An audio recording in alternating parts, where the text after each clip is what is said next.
hello and नमस्ते welcome to my new vlog so guys I have सबैजना सन्चै आराम हुनुहुन्छ होला म पनि सन्चै आरामै छु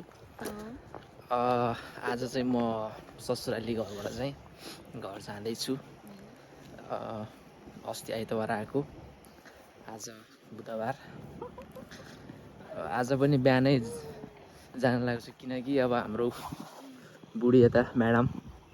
सँगै जाऊँ भन्ने कारणले चाहिँ म आज बिहानै उठेँ नत्र म आज ससुराली आउँदा चाहिँ लगभग 9 बजीतिर उठ्थेँ अनि यताउता गरेर नास्ता पानी गरेर फेरि 11 बजीतिर खाना खान्थेँ अनि किन जान लागेको भन्दा चाहिँ तपाईँहरूलाई अलिकति खुल्दुली लाग्ला घरमा पनि उता मम्मी बिरामी हुनुहुन्छ त्यस कारणले गर्दा जानै पर्ने उता नि सुनसान छ भाइ पनि काठमाडौँ मम्मी र बा मात्र सो होपफुल्ली अब नेक्स्ट विक चाहिँ म आउँछु होला फेरि यता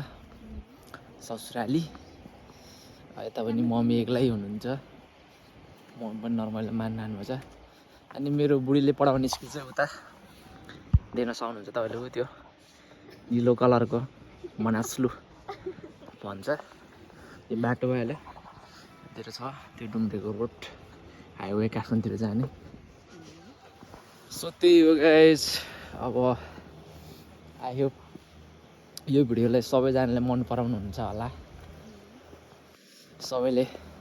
लाइक सेयर सब्सक्राइब गरिदिनु होला नयाँ हुनुहुन्छ भने सब्सक्राइब गरिदिनु होला अहिले चाहिँ बिदा माग्न चाहन्छु हस्त नमस्ते बाई